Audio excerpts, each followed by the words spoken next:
伸びてしまえ、伸びろ、伸びてしまえ、いや伸びろ、ミコ伸びてしまえ、ミコ伸びろ、伸びろ、伸びろ、伸びろ。ミーコどうされました？え、大丈夫ですかミコ？ミコともあるお方が暑さにやられてしまったのですか？ここは何をおっしゃってるんです？どこですか？しっかりしてください。あと少しでバンバン国でしょう。バンバン国。ほらあの谷の向こうあと一息ですよ。バンバン国。ババンバン国なら今私はそこへ行ってきたところですよ。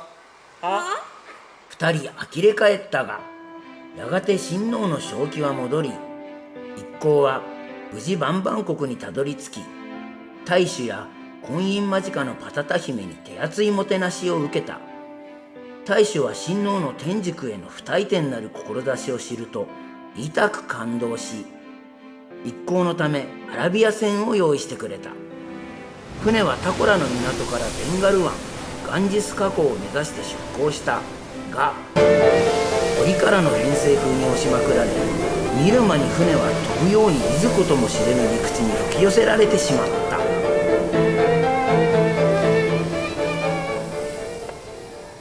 まったくもってなんともはや。またおかしな土地に着いてしまいました。やれやれだ。なんとかなるでしょ秋丸はう。人の通れる道を探しているのではないかな。ミコ、こんな矢先ですが、なんだ。秋丸、あいつ女です。船が揺れるのに足を取られて、あいつの胸を思いっきり触ってしまったのですが、あの胸の膨らみは。そうか。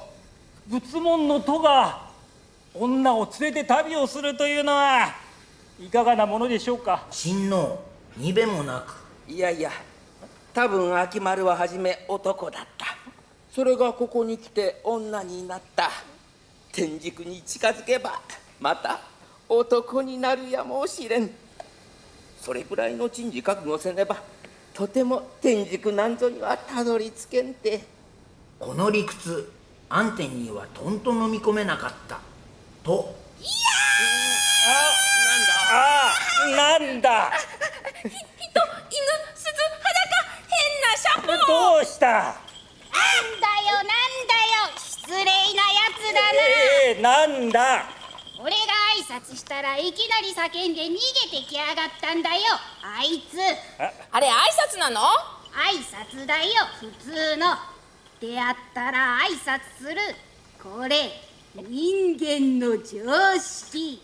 お前人間なのか。こりゃまたご挨拶だな。なんて挨拶だ。だから普通の挨拶だって。どんな。よーしこうやって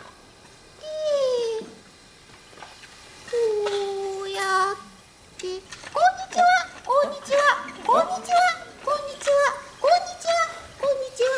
こらまっとうな手を使え。まっとうな手。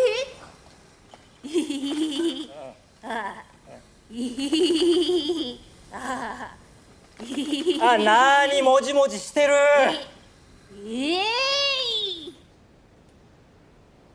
ほれほれほれほれこんにちは。ほれほれほれほれこんにちは。ほれほれほれほれこんにちは。こんにちは。一同呆れ果てた。こりゃ秋丸が逃げ出すのも無理ないわ。こりゃふざけたやつ。犬の分際で二足歩行大和言葉をペラペラと挙句の果ては耳から手出したりまだぶん回して鈴鳴らしたり人間の常識が聞いて呆れるわこの化け物め。別そうなことを言うではない。そう騒ぐほどのことではないだろう。これぐらいの珍事珍物覚悟せねばとても天竺なんぞにはたどり着けんて。この理屈秋丸と安天にはとんと飲み込めなかったと。あんたたち天竺行くのか。いかにも当店は我々の待望である。ではなぜこんな荒韓国組んだりをうろちょろしているのだ。ここは荒韓国なのか。なぜこんなところにいる。我々の船が嵐で進路を添えてしまいここの海岸で座礁してしまったんだ。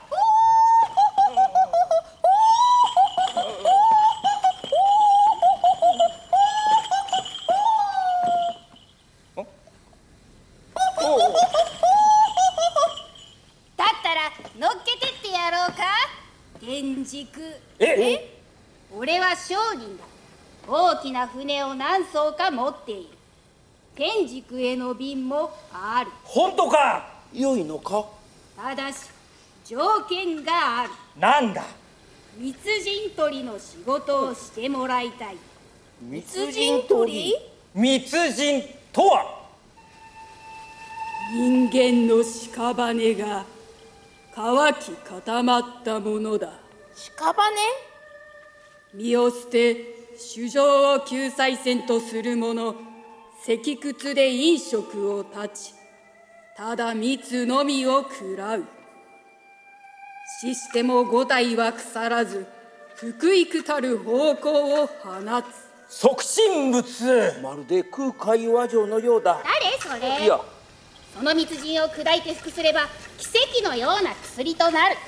バグダードの宮廷でも持ち込めばたんまり儲かるという代物だ。どこにあるのだそれは。あの山の向こうの砂漠にゴロゴロ転がっているのさ。砂漠があるのか。風吹きすさび炎熱が照り続ける地獄のようなところだよ。まともなやつが行くところではないな。なるほど、わかった。やってくれるか。お断りする。なぜ。是非もない。仏門に帰依する我々にそのような欲得づくの仕事などもってのほかというもの。物好きの血が騒いだ親王、割って入る。それほど難しく考えることはなかろう。私が行ってこよう。何をおっしゃいます巫女。危ない真似はおよしください。私は密人というものが見てみたいのだ。お前たちは休んじて待っているがよかろう。巫女。親王は言い出したら聞かないのだ。巫女、言ってしまわれるのですね。なんだ秋丸、根性の別れでもあるまいし大げさだぞ。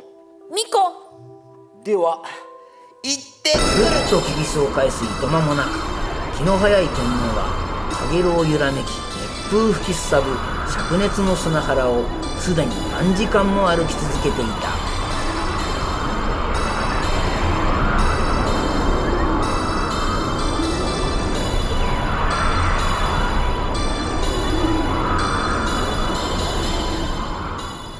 あれが密人か。かげろうの揺らめきのためなのか、吹き続ける風のせいなのか、密人たちはまるで動いているように見えたのだ。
久しぶりです、巫女の前史。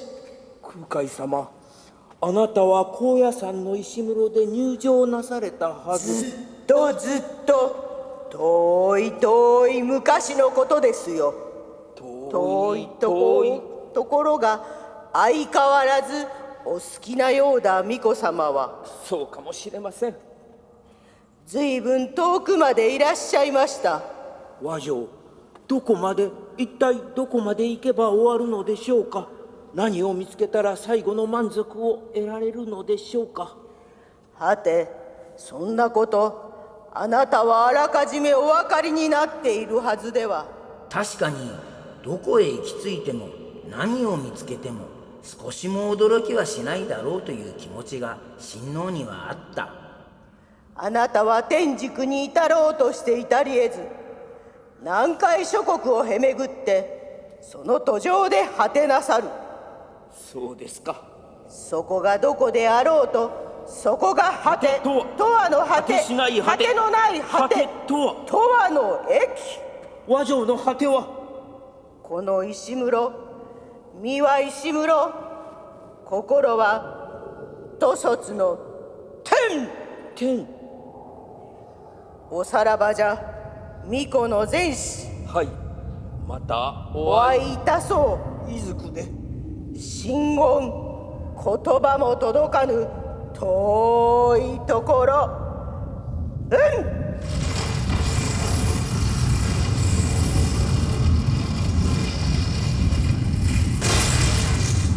和尚、徳無変法。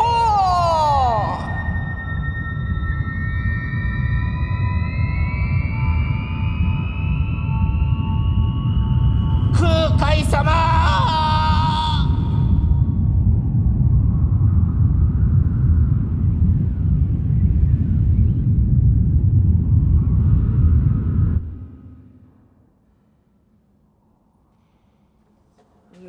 ここは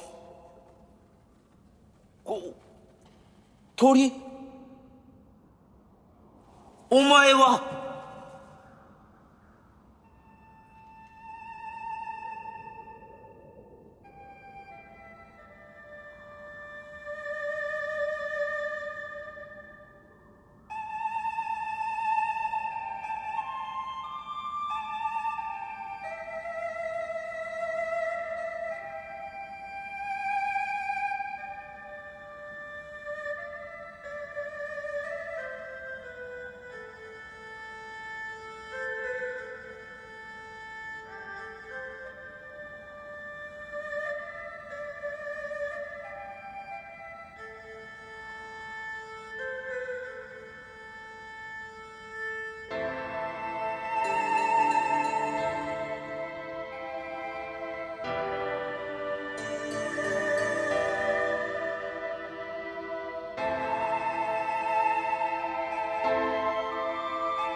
前秋丸、どうしたんだ秋丸。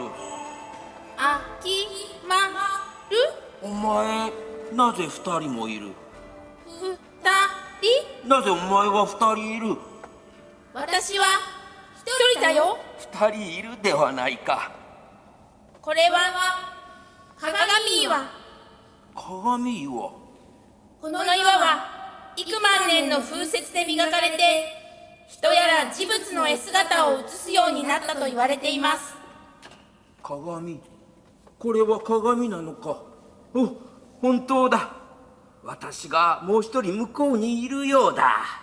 不思議です。不思議とは。あなたは映らないのですね。え、なぜ映らないのでしょう。何を言う。映っているではないか。ほら、私が私の真似をするように。ミコ、ミコ、あなたはいないみたいですね。え、肉の実が溶けてミコ、あなたはいないみたいですね。いないみたいですね。いないみたいですね。いないみたいですね。いないみたいですね。いないみたいですね。いないみたいですね。いないみたいですね。いないみたいですね。というか、なぜお前こんなところにいるんだ。そんな鳥の羽などつけたりして。秋丸。秋丸？なあ、秋丸。秋丸とは何です？お前のことではないか。お前秋丸ではないのか。私はこの南小国の宮廷に仕え鳥の舞を踊る芸妓です。あまりの辛さに逃げてきたのでございます。お前はこの国のものなのか。はい。不思議だ。なぜ言葉が通じるのだろ私もあなたの言葉がわかります。う。お前口を動かさずに話すことができるのか。あなた様もずーっと口を閉じたままお話しなさっていらっしゃいますよ。それにしても、ああ、そうか。お前逃げていると言っていたな。はい。追っ手に見つかれば私は耳を切られてしまうのです。お前その羽の衣を打ち捨て私と共に旅をする気はあるか。私を連れて行ってくださるのですか。捨ておくわけにも参らんだろう。嬉しい。なあ、ひょっとしてお前には双子の姉妹がいるのではないか。いいえ、私は卵より生まれた時より兄弟はございません。卵から生まれた。私の生まれた雲南の山奥では雷に感応して卵をはらむ女が時々現れるのです。卵から生まれた娘はすぐさま宮廷に差し出され鳥を舞う踊り子の道を余儀なくされるのです。そういえばクスコも次は鳥のように卵から生まれたいと言っていたっけ。それにしても秋丸と瓜二つ。よし、これからお前のことを春丸と呼ぶことにしよう。春丸。春丸、歩こう。はい。親王と春丸は計測山の洞窟を出ると伊良和路川の支流随霊港に沿って雲南からビルマへの山道を伝い山また山を越えひたすら歩いた。安天たちの待つアラカン国の海岸にたどり着いた時には1ヶ月が経っていた。わあ、これが海ですか。私は山育ち。海というものを見るのはこれが初めてです。う。もうここはアラカン国。春丸、これでもう耳を切られることはなくなったな。はい、巫女のおかげです。おお、あれは安天、それに秋丸も私を迎えに来てくれたのだ。あいつらがお前を見たらさぞや目をパチクリさせてびっくりするだろうな。春丸。春丸、ここにいたのか。巫女様いましたよ。春丸、ここにいたのか。お前も秋丸のようにどこかへ行ってしまったのではないかと心配したぞ。すみません。あまりに夕日が美しかったので誘われてつい迷ってしまいました。さあ、明日は船出だ。春丸も支度を怠るなよ。はい、わかりました。そうだった。私はもうとっくに一月も前に春丸を連れてここに戻ってきていたのだ。なんです巫女、戻っていたとは。いや、なんでもない。親王はなぜか自分をどこかに置き忘れているような寂しく悲しく心もとない気持ちがしてならなかった。翌朝、一行を乗せた船はセイロン国のトリンコマリ港を目指し出港した。船は風や波を巧みにあやなして牙をむくうねりを乗り切りつつ、ベンガル湾を真一文字に南下し、赤道に近づきつつあった。海は広いですね。大きいですね。月が昇るし日が沈みますね。こいつ当たり前のことを言って喜んでいる。春丸はよほど海が珍しいと見える。そろそろ赤道ですね。風も波もどこかへ行ってしまったようだ。ほら、水面が鏡張りの床のようです。この海域の鏡のようになった海の表を覗き込み、もしそこに顔が映らなかったら、その人は1年以内に死んでしまうという言い伝えを聞いたことがあります。まあつまらん迷信の類ですな。映ってる。おお、久しぶりに自分の顔を拝むというのはおかしな心地ですな。あれ、どれだけ目を凝らしても親王の顔は床になかった。このことは誰にも明かすまいと親王は思った。巫女、どうされました？いや、私もいよいよ年老いたものだと。何をおっしゃいます巫女。私ももう68だ。いくつであれ巫女はいつまでも巫女。年老いてもらっては困ります。理不尽なことを言うやつだな。なんだろう、あれ。え、ほら、こっちに向かって泳いでくる。ああ、あれはジュゴンだ。この辺りにもいたのですね。気味が悪い。まるで人間みたいです。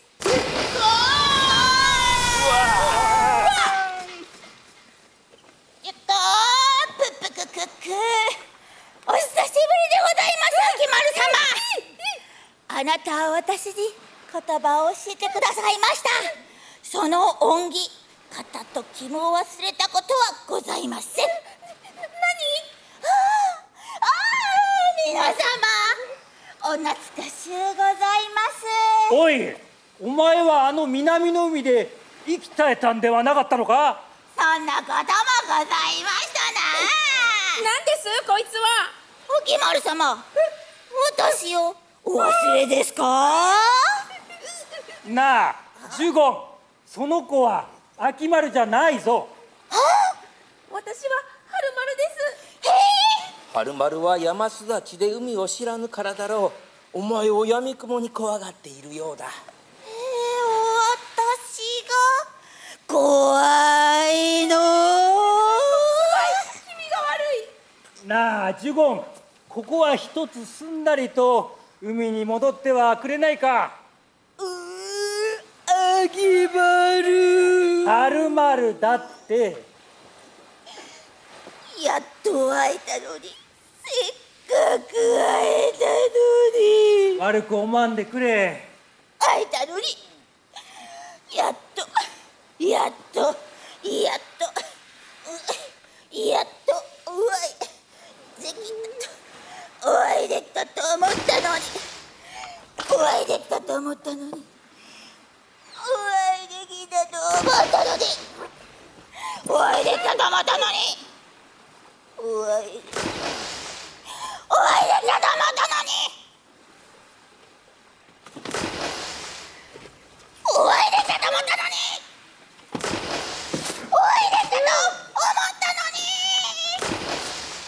お会いできたと思ったのに、お会いできたと思ったのに、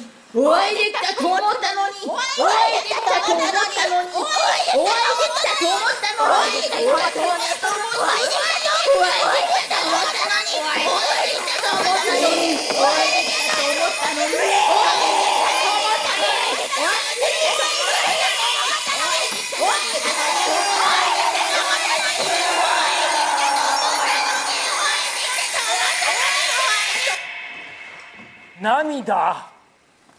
これ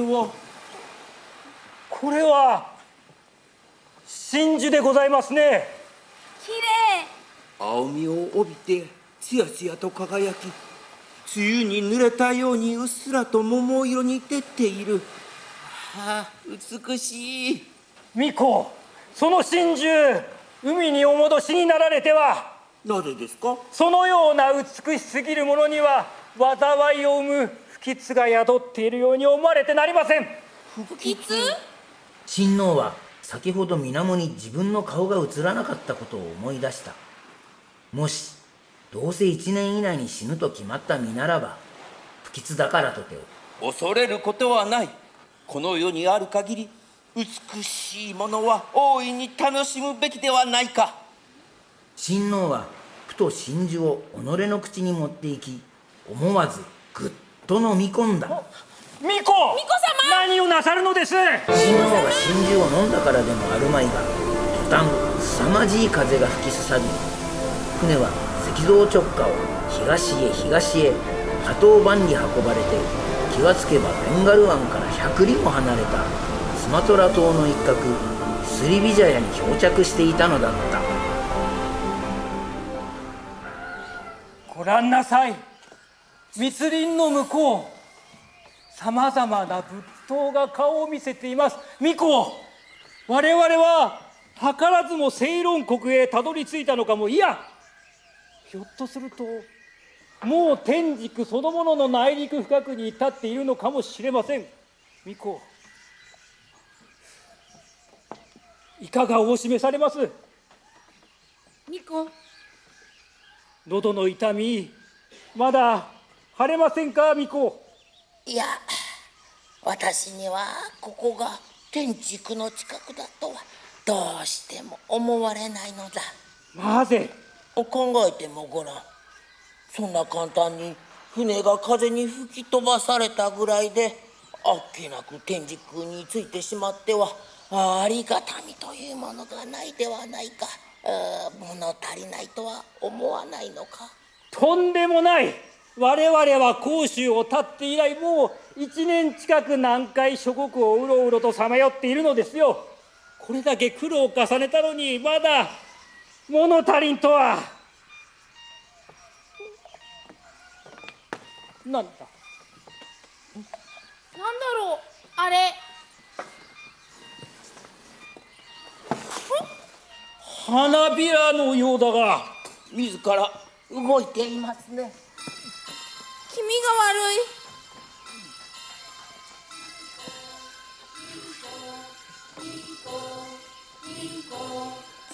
巫女と言っているようだ。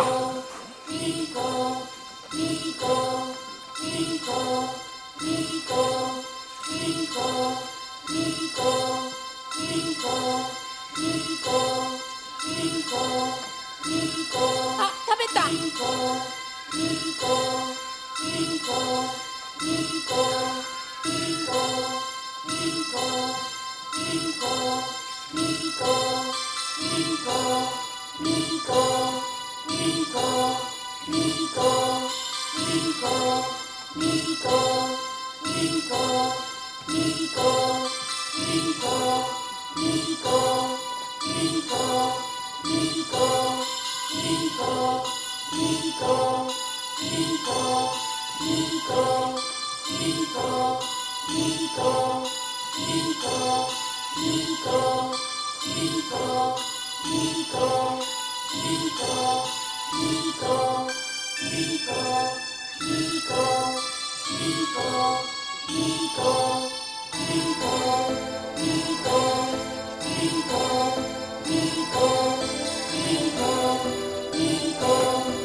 子、あなたはお久しゅうございます。ミコ、パタリアパタタ姫。どんなにお会いしたかったことか。なぜここに？私、この国に越し入れしたのです。するとここはスリベジェアの王妃になったのよ、私。お妃に。それはミーコ、どうなさいました？そのお声。いや、このところ喉の痛み激しく、物もほとんど食べられぬありさま。どうやら私の命ついえてしまう。そんな予感がしてなりません。あとわずかで。まあ不思議。実は私も死ぬことになっているんです。あとわずかで。私、もうすぐ子供が生まれるんです。だから死ぬ？なぜ？是非もなく、この国の王妃は子を産んだらみんな死んでミイラになるの。ミイラになるの。この花に包まれて。この花は人間の汁を吸うの。この花の上に立っていれば自然、体中の水分が枯れ果てて、いつまでもみずみずしいミイラ、まるで生きているような肉心臓になることができるのね。いいでしょ？姫がそれを欲するのであれば、それは上福、幸せなことです。ミーコの幸せは天竺にたどり着くこと？私は死んでもよいから天竺に渡りたいと思っています。すると天竺に着いてから死んでも、死んだ後天竺にたどり着いても結果は同じ。時間的にそれが同時であれば良いのですがねえ、良い考えがあります。この国のずーっと南、海を隔てたラエツという国、そこにはおびただしく虎が住み、絶えず天竺との間を渡り鳥のように行き来しているといいます。その虎は常に生きた人間の肉を欲しているという。もしミーコが死んでから天竺についても構わないなら、虎にその身を捧げ、腹の中に収まって悠々と天竺に乗り込むのも一方かと。虎に我が身を呈し、虎に食われ天竺へ、虎に食われ天竺へ、虎に食われ天竺へ、虎に食われ天竺へ、虎に食われ天竺へ。虎が私を腹の中に入れて運んでくれるのか？そう。それは面白い。まるで牛車に揺られ物見湯さんに行くようだ。なんたる妙は。それはいい、決めた。私はそうするよ。よかった。そうすれば私はほとんど同時にミーコと死ぬことができる。嬉しいわ。私嬉しい、私嬉しいわ。私嬉しい、私嬉しいわ。私嬉しい、私嬉しいわ。私嬉しい、私嬉しいわ。私嬉しい、私嬉しいわ。私嬉しい、私嬉しいわ。私嬉しい、私嬉しいわ。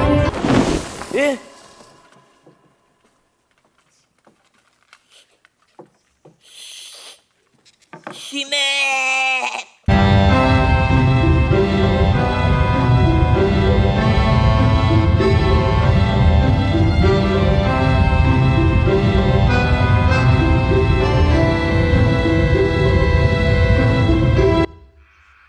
虎に食われる。とんでもない。虎は私をお腹に収め、天竺までひた走りに走ってくれるだろう。ご長短もいい加減になさいませ。冗談ではない。ミコ、せっかく天竺に着いたとて、その身がむくろとなってしまっては、ブダガヤの聖地も祇園少女もナーランダーの寺院とやらも見ることができません。ミコの好きなカリオビンガの声、聞くこともできません。もはや猶予はないのだ。喉の痛みのほか息苦しさも加わって歩くのさえ大義になってきた。天竺にたどり着くまで生きてられようとはとても思えない。ミコ、虎は生きた肉しか食わぬという。私が死んでしまったらこの計画は水の泡ではないか。かようされても巫女が頭からガリガリと食われるところをただ手をつかねて見ているというわけには参りません。さほど残酷なことと思うな。思えませぬ。ごく自然なことと思え。思えません。己の肉を持って飢えたる虎を養い、そのまま虎の一部となって天竺にひた走る方がよほど自然の理にかなっていると思わぬか。思いません。巫女、そのお考え、もしや誰やの家知恵ではございませんか。そうだよ。誰の誰の？パタタ姫。パタリア・パタタ姫、一体どこでお会いになったんです？今もここで会っている。いるのですか？ここに。いるよ。どこです？いるではないか、そこに。どこです？二人には姫の姿を見ることができない。なぜなら姫は親王の見ている夢の中にいるからだ。体の調子はいかがです？喉のお痛み、少しは良くなられましたか？よくなるどころか、ますます痛いのです。なぜかしら。おっけな真珠が喉の奥にへっついて、どうしても離れてくれないからです。喉にそんなものくっつけていては、とても天竺なんぞ参られません。千年経っても参られません。立っても座ってもかけても足しても引いても足も体朽ち果てても参られません。千年経ってもいつまで経っても参られません。千年経っても座ってもかけても足しても引いても千年経ってもいつまで経っても参られません。千年経ってもいつまで経っても参られません。千年経ってもいつまで経っても参られません。千年経ってもいつまで経っても参られません。千年経ってもいつまで経っても参られません。千年経ってもいつまで経っても参られません。千年経ってもいつまで経っても参られません。千年経ってもいつまで経っても参られません。千年経ってもいつまで経っても参られません。千年経ってもいつまで経っても参られません。千年経ってもいつまで経っても参られません。千年経ってもいつまでせんから巫女様は誰とお話しなさっているのだろうね。寝言だ。寝言？寝言に違いない。巫女様は立ったまま目を開いたままお眠りの声をした。玉を喉から出して差し上げましょう。どうやって？私の指はこの通り細くて長いのよ。この指喉に突っ込んで使えた真珠取って差し上げる。さあ。親王はちょっと怖い気もしたが、素直に口を開けてその指を迎え入れることにした。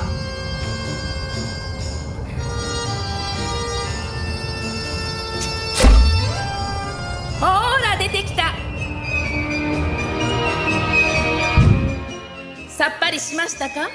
まさにその通り、親王は病気などすっかり治ったような気がした。ミーコに死をもたらすのがこの真珠。でもこんなに美しい真珠を選べば死は避けられません。しかし死を避けようとすれば美しい真珠を手放さねばなりません。さあどうします？どちらを選ばれようと巫女のご自由です。どうしよう。クスコ、ねえクスコ。少しも心配ありません巫女。たとえこの世で命尽きるとも、これが海を越え日本にたどり着けば、そこでまた巫女の命しぶとく芽生え始めます。巫女はただ巣玉となって永遠に天竺で遊んでいればよいのです。ほーら日本まで飛んでいけ。玉はヤシの外れをかすめ、いつまでも消えない弧を描き、空の彼方に飛び去った。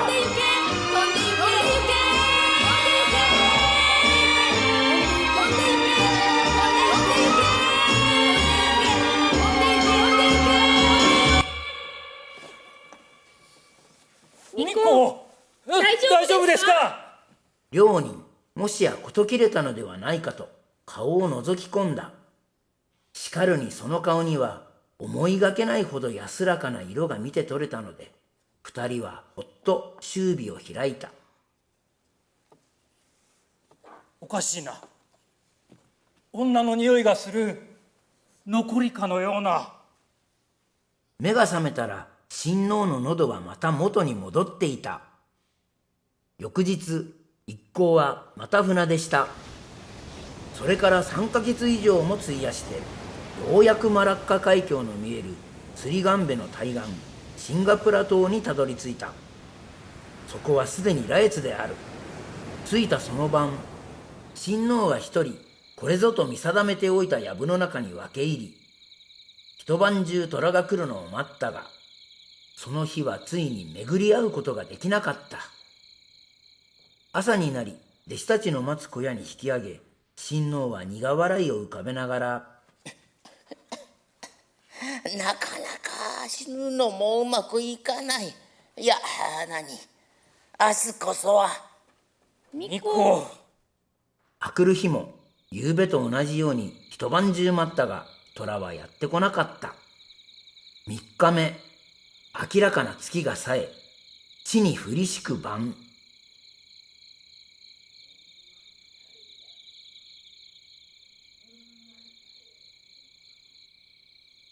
おんまいたれやそわか。おんまいたれやそわか。おんまいたれやそわか。おんまいたれやそわか。おんまいたれやそわか。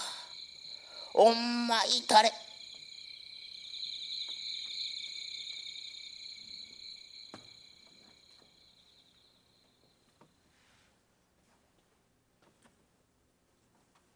天竺は遠いな。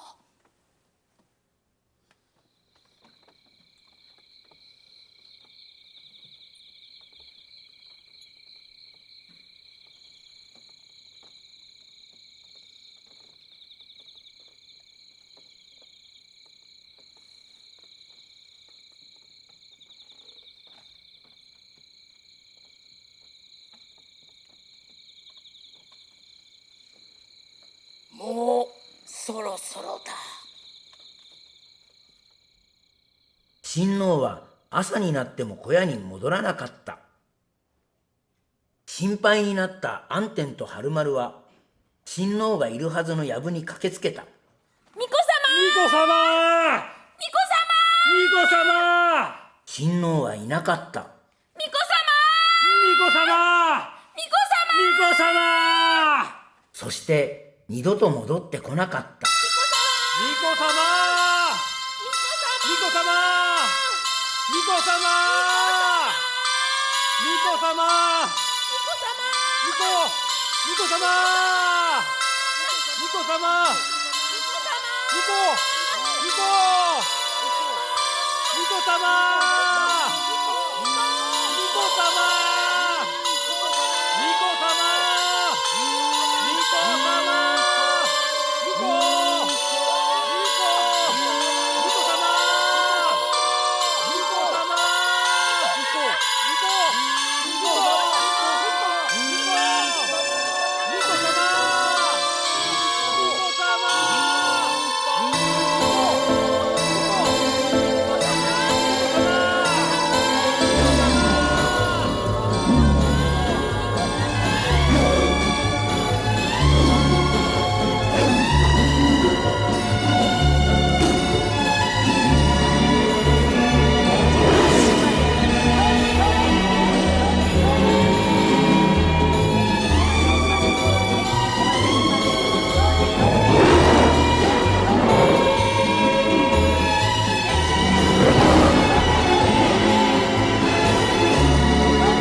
ありがとうございました。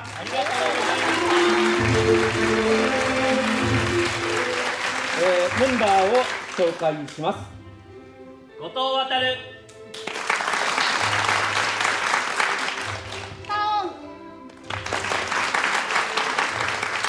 がよしてる。長塚山田俊彦、竹下和美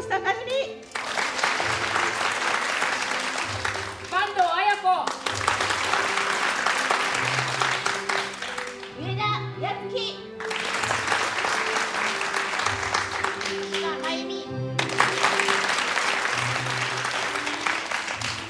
脚本演出天野天外。本日は皆様本当にありがとうございました。